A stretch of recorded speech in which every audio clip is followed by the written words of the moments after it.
What's up, everybody? Welcome to another episode of Wait, What We Talking About podcast, episode 55. My name is Bret, aka Enigma911, and today, once again, I am joined by Kate, aka Lady in Wonderland. Kate, thanks for being on. I appreciate it. Wow, third time back on the show. Wait, third time? Fourth time. Third time. Extra Life. Did you do one solo or did you do two? I think I only did one solo. The one that we did after Extra Life is not. Okay, so technically, okay, third, second appearance, whatever. Yeah.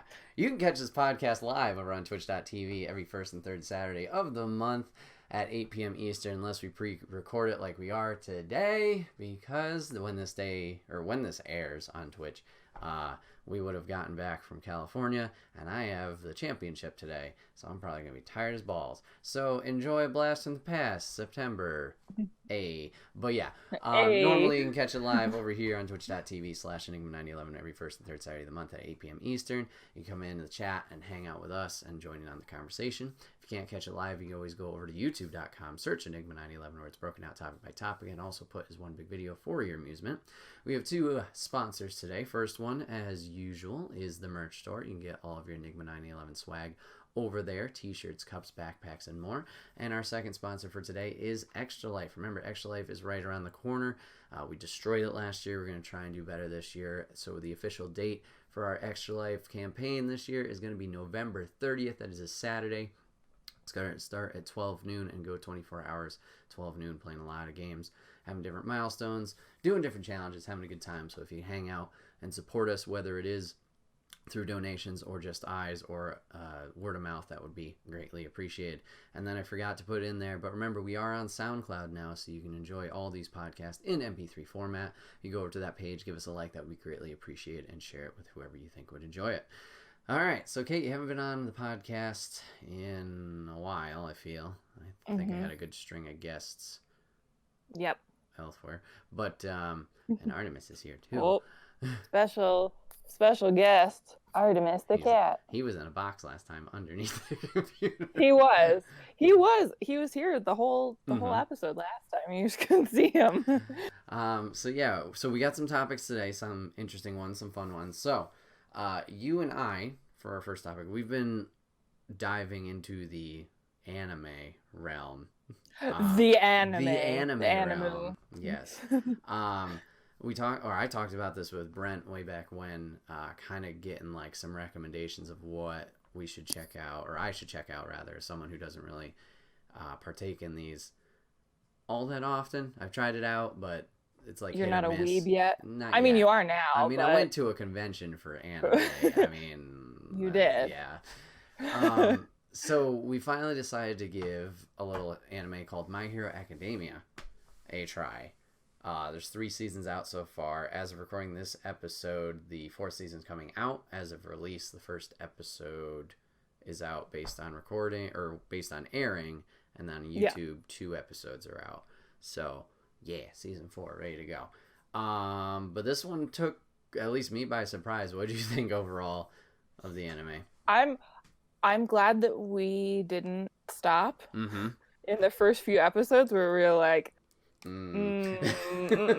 Because I feel like it was the first, I don't know, I think even through like 6 episodes in, we were like, okay, right, people say this is really good, but I don't see it yet, but we should keep watching it because people say it's so good. And I'm really glad that we stuck through it, because I feel like anime does that a lot, where it kind of starts out really kind of overly dramatic, like this one did. Oh yeah. And the characters don't really come into themselves for a little while, and like the action and story starts going. Right. So glad we stuck it out past the first few few cringy episodes.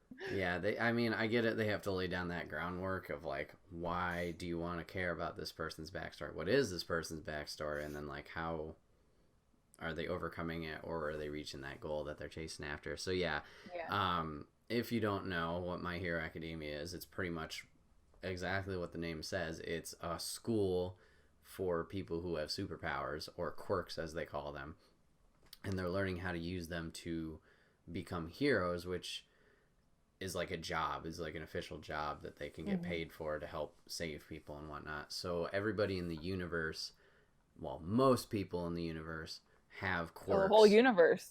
Oh, sorry, the planet, the world. My bad. I meant the universe. That's where season 4 is going. I meant the series universe, but I get okay. Has these quirks, has these superpowers, and there's only like a small amount of people that don't have them still. It's genetic, I believe, or something. Yeah, like I think that. so. And I think it's like 20% of people don't have quirks. So there's a lot of potential. Well, there's a lot of people who have the powers. And the main story is this kid wants to be a hero so bad, but unfortunately doesn't have a quirk, and like how he works around that, and then eventually learns what he needs to do to become his idol, or someone like his idol of All Might. So yeah, those first 5 episodes, obviously they do that, and the main character Deku is very, like you said, over the top and emotional. Yeah. Like just every little thing, like like all these tears are like, this is like the dying moment, my last breath, like kind of thing. Exactly. It's like somebody looks at him weird and it's like, the world is ending and I need to monologue for like 10 minutes and cry speech. And just and you're like, dude, he just offered you a napkin or something. It's like the smallest thing. But yeah, once the ball got rolling and the story was going, then it was definitely a lot of fun. There's a lot of characters in this universe that like are a wide range of characteristics, so you can definitely find somebody that you enjoy, and a lot of people that you don't like, or maybe just indifferent about. What was it going with? The quirks. Another thing that made this show appealing was that it's not your typical superpowers like, I can fly, I have super strength, I have beams. Like, there are those characters that have that, but then there's also like so many weird ones that you're like, why is this even a superpower? And then you see it be used and you're like, wow, okay, they actually did it.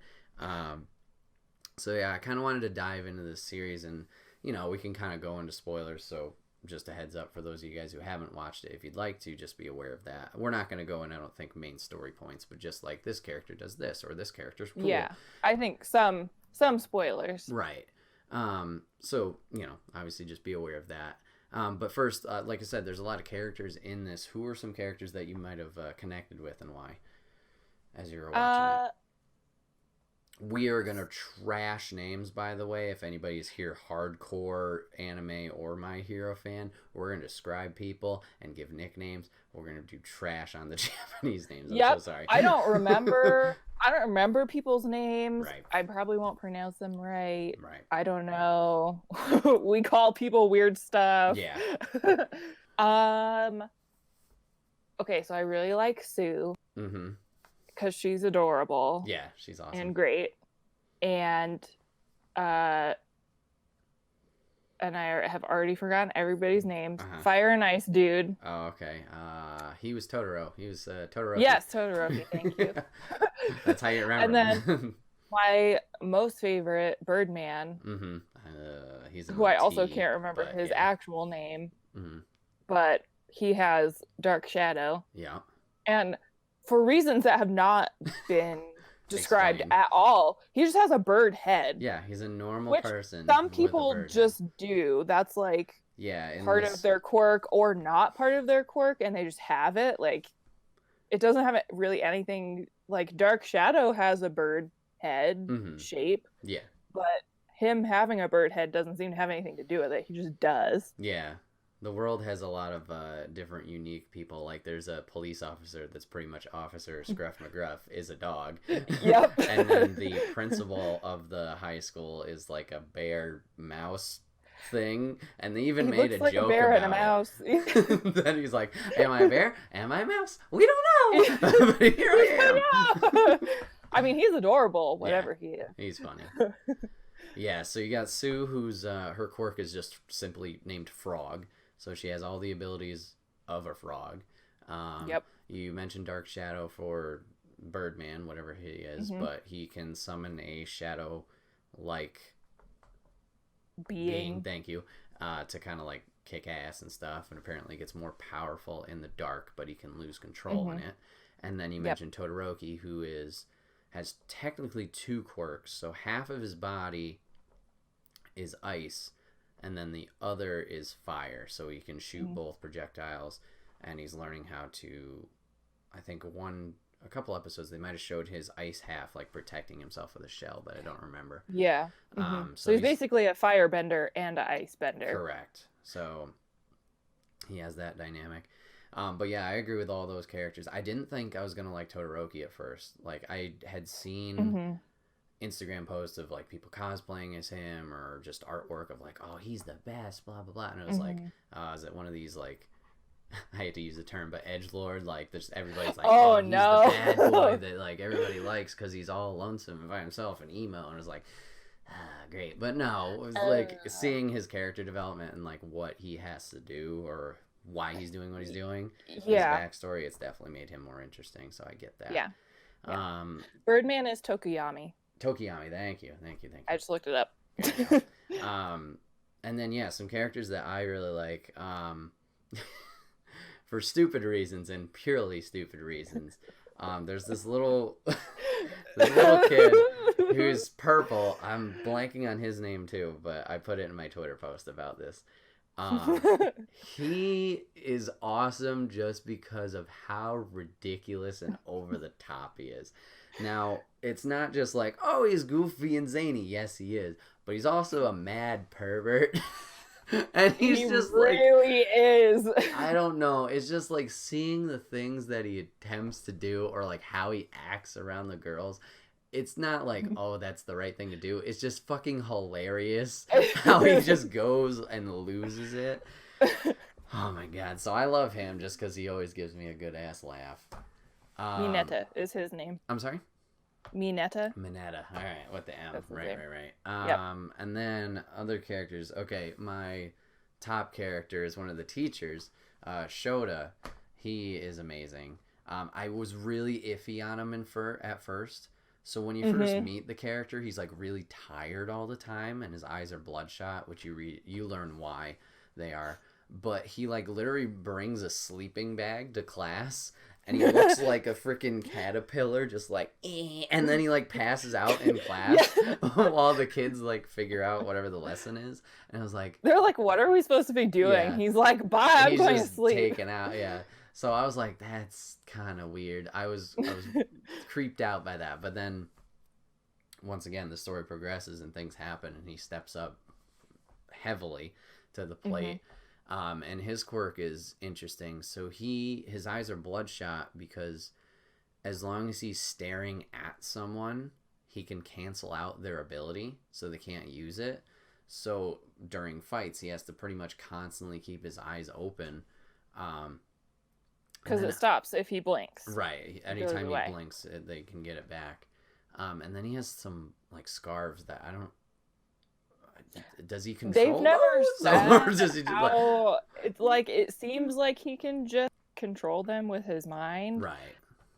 But we don't know how. Yeah. But he's a badass, and I like him a lot. Crap, who else was there? I feel like there was another one I might have put in that Twitter post originally, but there might have been. There might have been. But yeah, all the characters are really good, and make you care and are invested. Most of them. Yeah, true. Like, to be honest, so Deku is like the main character, the main protagonist. I don't not care about him. Yeah. But I care about these other characters that are my favorites way more. I feel like he's so anime. He's so dramatic that I'm just like, I'm okay, but he's just not the character that I care about the most. For sure. Do you have a favorite quirk or superpower that you've seen so far? Whether it's like practical or just hilarious. I think it's the guy who can talk to animals. Oh, okay. The guy who was like silent for like a whole season and a half. Yeah. Yeah. He's one of the classmates. And he can like ask them to do stuff and they'll help him and like talk to animals. And that's the one, if I could choose a quirk, that's the one that I think I would choose. I think that's so cool. I think I like him just because they did the thing where appearance-wise, he looks like a rock dude. Yeah, he looks like he's literally made out of, like his head is made out of a boulder or but when he finally talks, he's got this high squeaky pitch voice, and then he just goes up. The first time you see him use his power, goes to the squirrels, can you help me? Just going up. And that was great. And he's really freaked out by bugs, but he has to ask all those bugs to help them. Let's see, quirks that I like. I don't know why I get a kick out of Invisible Girl. Just because I was just gonna say. She just pops up at the most random times. Like, did you do anything? You just see the uniform. Yeah. And then they have all those dramatic moments where she's like, okay, I have to be invisible, so I have to take all my clothes off. And they're like, what? And Minetta's like, yep, exactly. Even though there's nothing there. Yep. Let's see. Who else? I like Ida. Oh, okay. Just as a character. Yeah, he was a little annoying at first, but... He was a little annoying at first. He's kind of a actually kind of guy. Right. But just his motivation, why he's doing things and working so hard. Right. I like him as a character. Yeah, Squirk's an interesting one. It's not exactly super speed, but he's got literal, like, engines in his calves. Yeah. So, there's that. Excuse me. Okay, just because it's funny, it's another stupid one. Genist. Genist is great. So Best Genist. Genist is a, like, fashion hero. And he controls the fibers in clothing. I'm not sure if it was only jeans, but the fibers in clothing to attack and do stuff. So he literally... Which, to be fair, he used effectively the time that we saw him. I mean, he was the number 4 hero, so I would hope he used it well. He looks ridiculous. Yeah, he's got like a jean turtleneck all the way up to here, and everything with a belt. Yeah. With a belt around his face. Jean jacket, jeans... Everything's jeans.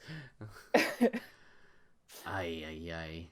I really encourage anybody who doesn't know what these characters look like to go and look them up because they're ridiculous. Even if you don't watch the show, just look at like My Hero Academia characters. Yeah. And just look at their image or whatever. Yeah. Let's see. Oh, there's that newer guy that we've seen. He's another... I think he's a top 10 hero. He looks like a ninja, but he like can turn his body into thread so he can like scoot through things. Yeah. He looks awesome. That guy's cool. Yeah, and I have no idea what his name is, but he was cool. Me either. No clue. Okay, so that's characters we liked. Did you have any others that you wanted to give a shout out to that you can think of off the top of your head? I don't particularly like him as a character, but he's just hilarious. Yeah. Naval Laser. Oh yeah. Or he shoots a laser if you're us watching it, we call him Penis Laser. Yep. It's right there. It is what it is. It's right there. He uses it too much. He makes his time. And he literally goes like this when he's using it. Yeah. Yeah. He's a card. But we both agree that we don't really care for Bakugo all that much. Yeah. He is very determined. He's similar to Deku, and he's very strong-willed in what he wants to do, but like, oh man, dude's got to chill out. He's gonna stroke out. Like, his blood pressure must be through the roof. Yeah. That man cannot open his eyes without having a complete meltdown. Right. He's got a very cool quirk, and it's like awesome seeing him use it. But like, just everything, like, I'm gonna kill you, you're gonna die. Like, even if it's a simple class competition, he's gonna murder everybody. And it's just like, okay, relax. Okay. And we got a glimpse of like some redemption. I think it was maybe at the tournament, like briefly, or maybe I don't know where it was. And then towards the end of season 3, they start to kind of slowly hint at maybe that he's gonna actually start working with people. But we'll see, obviously, how that goes out, or how that turns out. And then, speaking of season 4, or the end of season 3, rather, we got some new characters that are like upperclassmen in the high school. And like, oh boy, like the introduction of that one guy, his power is like, he could change his density, excuse me, or like he can phase in stuff, kind of. So I forget exactly what they called how they explain it, but the thing like is osmosis or something. He can't stay in his clothes when he does that, so this whole like end of it, he was just using his power and running around naked for the whole fight. So you're like, what? And all the kids are reacting like that too, like, oh my god. So like, I don't get it. I mean, maybe his suit, because they all get to design their suits or tell the school how they want it. Maybe the suit negates that, but it's like, whoa, okay, that's a little much. Okay, we're watching an anime. In case you forgot, you're watching an anime. Right. Oh boy. Also, he looks like Rin Tin Tin. Yeah, which is very for some reason strange. Like his face is very bland, while the others at least have some detail and structure to them. I don't know. And I don't think we saw what the other two. No, their quirks were not shown. One was like scared of public speaking. And that was me. The girl, I don't remember what the girl did, if she did anything. I don't think so. But yeah, there's a lot of characters in this show. Like, we talked mainly about the main cast or class of characters. But there's scenes where they compete against like other schools, where you get to see a lot of more quirks there. So there's different side characters that pop up from time to time, and you're like, oh, this person, or oh, this person. Oh no. Like that one guy in class B who's like so obsessed with just destroying this class. He's a interesting one. He is. Yeah, and then you got some good villains. You got some interesting ones. There's this one villain and then like a henchman behind him. So it's interesting seeing their dynamic, and the sub-villain has kind of grown past the main guy a little bit. And then you had a random side villain, Stain, who at first I was like, okay, but then I really started to like. I think, okay, I'm going to admit it now here on this podcast, I think I just like long hair boys. Because Shota I fell in love with instantly. You do like long hair boys. It's true. And then, Stan, I was like, oh, long hair, let's go. Let's go. So, yeah, I liked him. But. Yeah, I can see why you like Shota, because he's basically you. He is. In the future in anime. Yep. Hey. I mean, cosplay, get a little longer. Yeah, do it. But. Yeah, I liked both of them quite a bit. Oh, how do we feel about All Might? So All Might's like the main top hero for anime fans. He's also Piccolo. And once you hear that, you will not unhear it. Oops. Once you know that, it's like, oh my god. Yeah. Are you a Yoshi? But I like him quite a bit. I thought he was going to be all just like how the series goes was not what I was expecting at all for his character. Yeah, me either. Because seeing him, I just thought like he's like this Captain America-esque figure. Like he's the super soldier. He's the top. He's the best hero ever, which he is. But he has his flaws or problems that he's dealing with. And seeing that in the show is interesting. And I think that makes him more human and relatable. Yeah. So we also get to see cracked out All Might, as I call him. Yep, cracked out All Might. So I like his character. I like the depth that they've given his character so far, because in the beginning it's really just like Captain America. Yeah. I am here to save the day. Yeah. I'll never not call him Captain America. Like, I know these are Japanese heroes, but like his suit is like red, white, and blue. His attacks are literally like, one of them is Detroit Smash. Yeah, I'm like, they're okay, all come named on. after states, even though they're in Japan.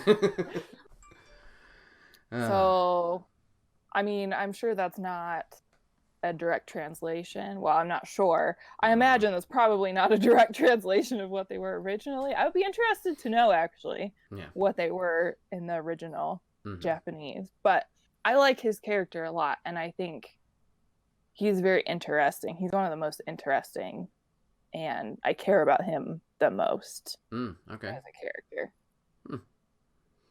Nice. So yeah, that was our main discussion point, because we wanted to talk about that since we're real big fans of this, and we're glad we invested in it, and we're excited for season 4 coming out. But then since finishing that, we kind of have transferred over to a new anime, which is one that I particularly wasn't super excited for, just because I had notions, I guess is the correct term, predetermined thoughts. My mind was made up. I don't know.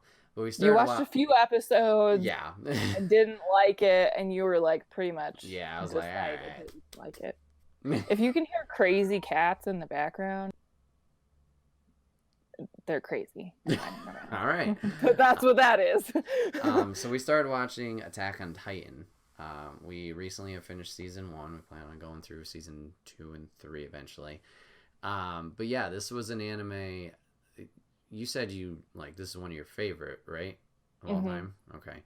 Yep. So we'll just be spoiling season 1. Yeah. We haven't seen season 2 or 3, so no spoilers. Which, I mean, this came out in 2013. 13. Nope. Yep, 13 or 14. Like, so, yeah. You've had plenty of time to watch it if you wanted to. But yeah, this is one that you really enjoyed and was one of your favorites, and then you hearing my interpretation of it, I'm sure just sent you just on this path of like, oh god. It's how I feel when you talk about Mass Effect. That's the same. Wow, that's strong. Okay. So just a little backstory for you guys who don't know my interpretation of Attack on Titan or what it was. So I had watched it back when it first came out with my buddy John and Jones. They showed it to me. I watched the first episodes, I believe, up to 5. I don't know. They had it on. We were chilling, hanging out. So I couldn't stop laughing because it was big, giant, naked muscle people attacking the place, and they run funny. Maybe should we give background so this is in context? Okay, so there's Titans outside of this wall that is big and protecting what remains of human society. If they go, then humankind is extinct. They have pretty much almost like a layer cake, so they have the outside and then some city, then a middle wall, some city, and then the main cathedral, castle, center, I guess, government area. That's where the bougie people live. Yeah, that was probably smart to put in there. So anyways, the Titans are outside, and they're pretty much like giant humanoids with no reproduction system, and they're just completely buck nude. All of them. There's random ones that are like, some are 3 meters, some are 4 meters, some are 7, some are whatever. They range in height. They don't need food to live. For some reason, they only like killing humans. And... But they don't, they don't need to. They don't need to They survive. just like they just to. do it. They just like eating them, but they don't digest them. They just like doing it. And then similar to plants, they live off sunlight, I believe was something like... Okay. So yeah, so they're outside the wall. And then you have their military, which is the scouts? Or is this the scouts like one of the branches? The scouts are the people who go out. Okay, what's the whole thing called that they wanted to become? I don't know. Okay, anyways. They do have a military that like has special gear that will help them deal with them. Right. So at the beginning, where I watched originally, something happens. The wall gets broken down at this one area. Titans run in, and they're, killing people while people are trying to evacuate, destroying the place.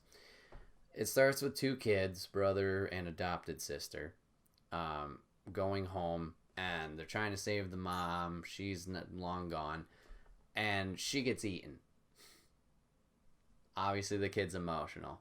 This was another over the top. I'm like, okay, I don't need all this right now. I get it. You're upset, but like, woo, okay. It was pretty over the top. He's another character really in it. He's really emotional and very, very dramatic. We'll get into our impressions of him a little later. But anyways, so anyways, I'll try and speed this up before I watch beforehand. But that happens. You flash forward later. He's older. They're part of the military thing. I believe they're teenagers still, like 16, something like that.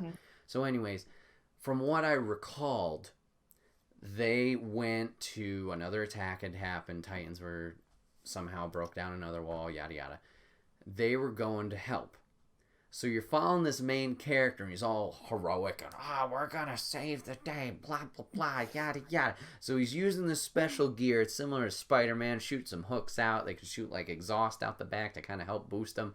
He's using that. He's going up to this one Titan, and then like the Titan reacts, bites his leg off, and the guy goes like across the rooftop, and then all of a sudden, from what I recall, he just got eaten right there. So it's like, what's the point? The main guy just died. What was all that for? So that was end of show. Yeah, and I was just like laughing my ass off because he was so, we're gonna kill them all and fix their problem, and he just died. So I was laughing my ass off because like, sorry, you're an idiot. So that was my impression. I was like, I don't need to watch this. This is dumb. Let's flash forward to now. I try it again. And I warned Kate throughout the first 5 episodes. I'm like, I'm still going to laugh at this motherfucker when he gets eaten. Yep. So we watched that. Now we're getting to spoiler territory for the rest of it. But as the story progressed and the other characters came along and you learn why the Titans are doing this, how there's unique Titans, why are there unique Titans, and then going through like seeing the other branches of the military and the higher ups. Some are good, some are shit at what they do, and like just seeing the struggle of the humans versus the Titans. Like some think they're ready and then they're not. Yeah. And once you figure out, like I mentioned, some unique Titans, there's some special ones, abnormals, that you start getting into at the end and learning about, and you're like, why is this a thing? And season 1 does a good job of cut it, all right, cliffhanger moment. Yeah. So we still have to get into the thick of like, why is this happening with certain individuals? So yeah, I'm invested now.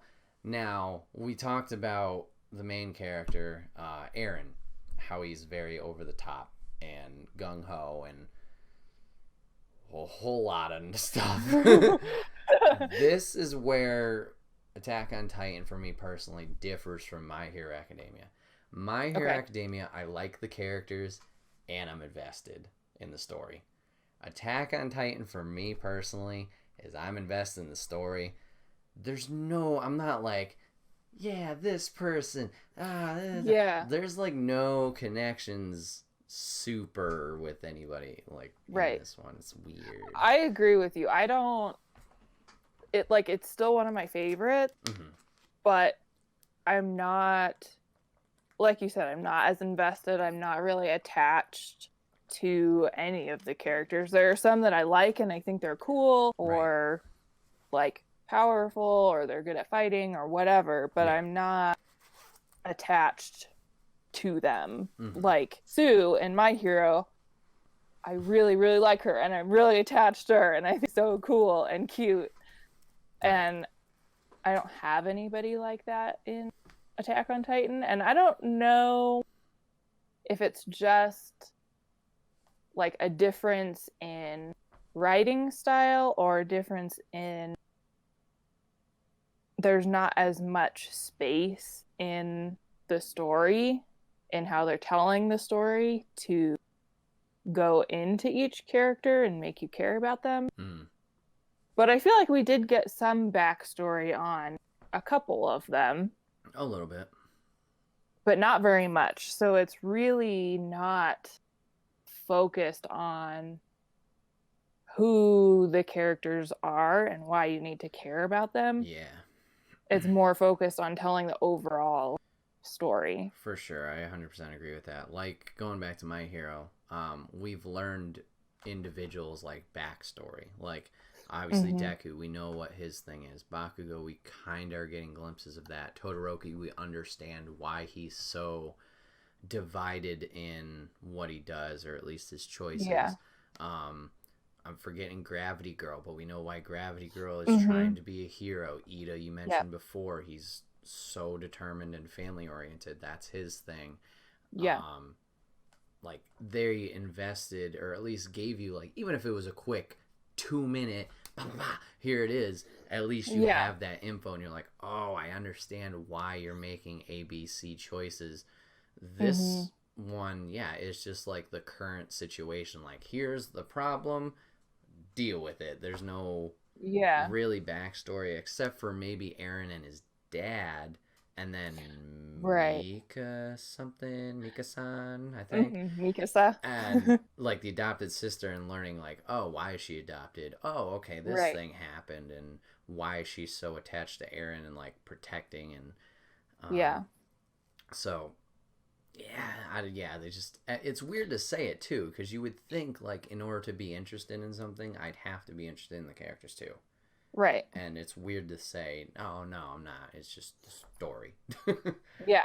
So it feels like in My Hero, the characters as individuals and their individual work, it's really important to the story. Like, each person individually and what they can do individually is important. And that's, like, the story, basically. And in Attack on Titan, it's, like, people functioning more as a group, and it's kind of more a humanity versus threat story. And so there's less room for, like, the individual differences of each character. Like, what makes each character special is not as important. I think it's just a different kind of story. Right.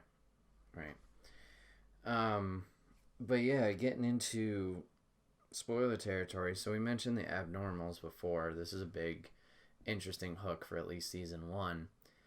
So I told you guys how I made fun of the Eren for dying. Turns out he doesn't die. We get a gross scene where he's in the stomach of a Titan. He did get eaten. Don't eat while you watch this show. They give you that mature rating on Hulu for a reason. They do.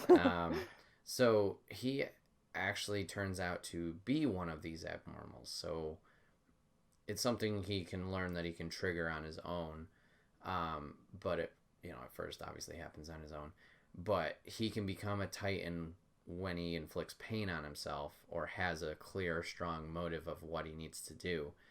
And throughout the story, like, it took me a while, but another one shows up, and there's a clear indication of a lightning strike when this occurs, and it, like, I'm sure you could ask, hey, it was late in the season, like, oh my god, that means that those ones were people too, because the wall at the beginning broke down because of one of these abnormals, where a random lightning bolt happened, and then this big ass motherfucker's just outside the wall. So it was like, no skin, just he was just muscle. All muscle tissue, and bone. So yeah, there was him, and then there was one other one who was like a bulldozer type one that just like wrecked shop. I think that was during the second attack when Eren did get semi-eaten. So yeah, now knowing we had this other one that we found and we have that person now in captivity, but now knowing that there's those other two and potentially more out there that can do it, it's like, okay, first off, how did you have this ability? And then second, why are you doing this? Like, if this is humanity, if those are people and you're turning gonna be into Titans who know what they're doing, right? Why are they attacking humanity? So it's very interesting, like, to see. Which this conversation will probably become obsolete once we watch 3. Oh, I mean, hopefully they answer these questions. Yeah. Now, random sidebar question: have you watched season 2 and 3? No, I'm not. Oh, okay. So we're both going into this blind. Yep. So I have no idea. Oh, okay. What the answer is? Wow. Okay.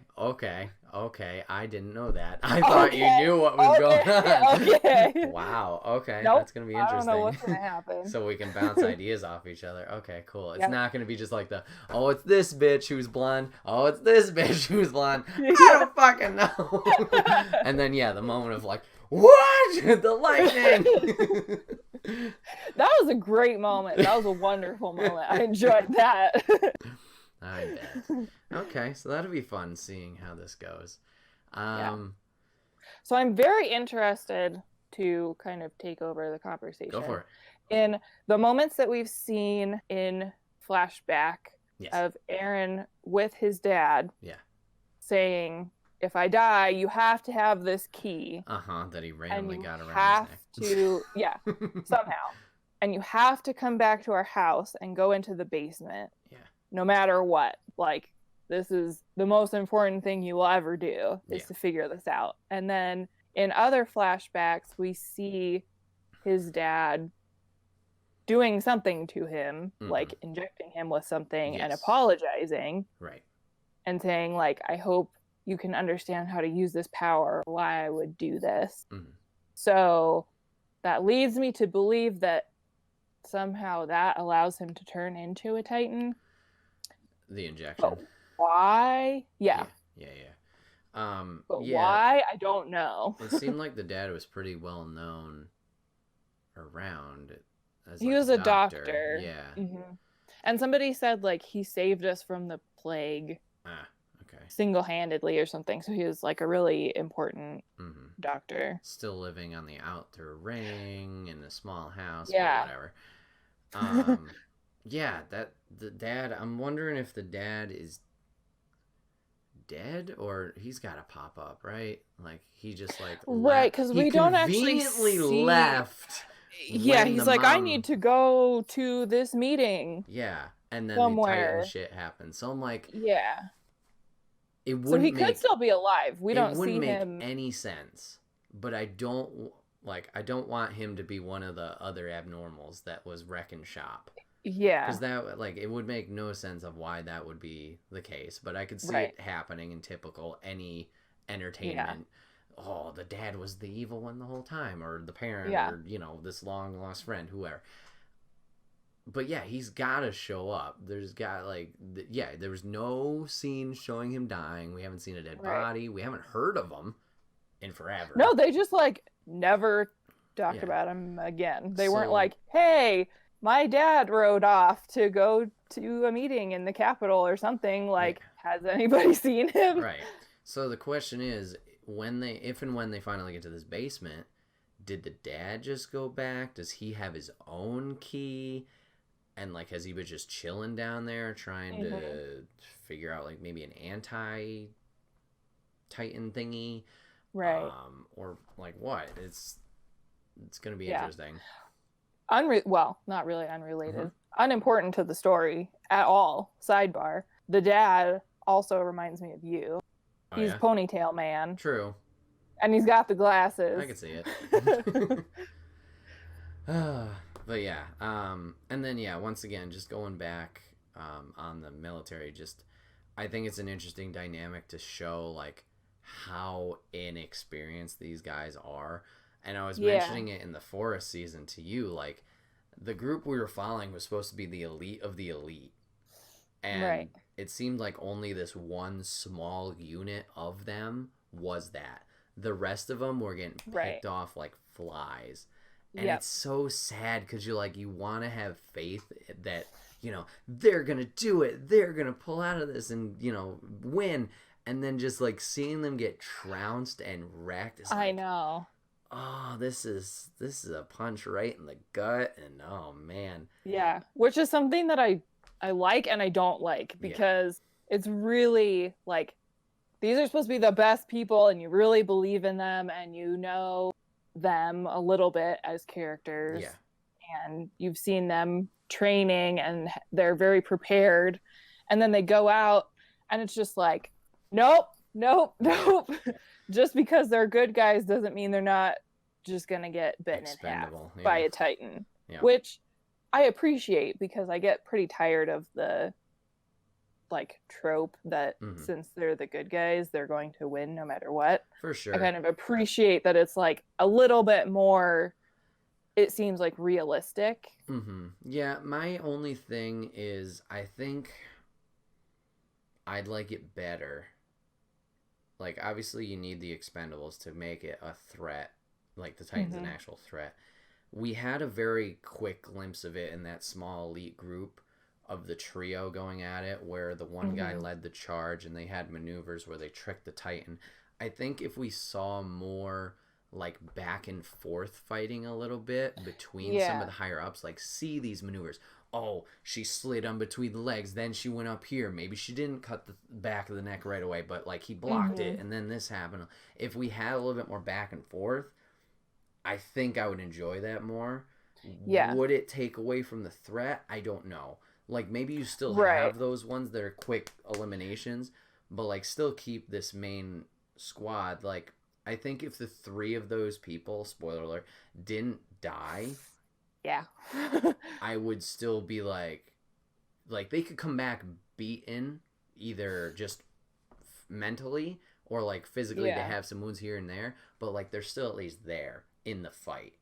Like, now I'm just like, we're super fucked. They can't do anything. We were fucked before, but wow. Yeah, it's just, and it would just be cool just to see more of that combat because it's really cool to watch. And they could have experimented with that too, because obviously they were in the different area of the forest.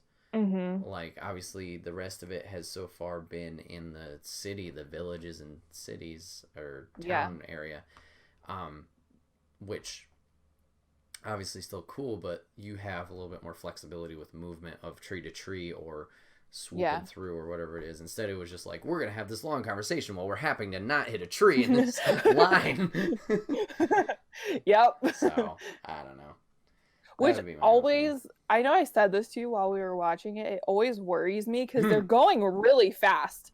They've got these things and they like clamp onto a wall far away and they're going really fast. And they're just like looking back, talking to other people. And I feel like one day they're just going to smack right into a tree or something. Somehow they shot these wires like 10 miles out and they have all this time.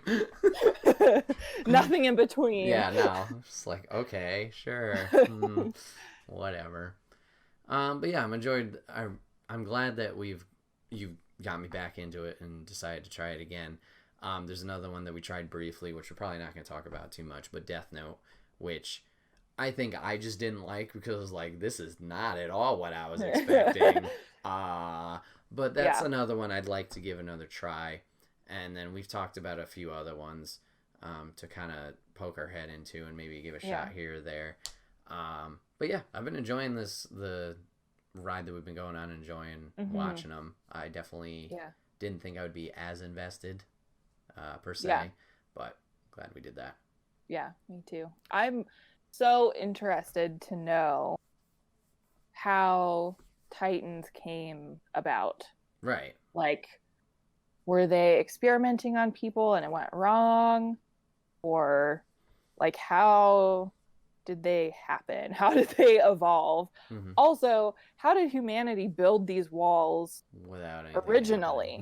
Because the current situation, like, they wouldn't have a chance to build this huge wall before they were just decimated by Titans. So how did they do that originally? Right. Yeah. So, I mean, it doesn't seem like the Titans are like overflowing their areas, because remember that one point where Aaron has to plug up the hole with the rock.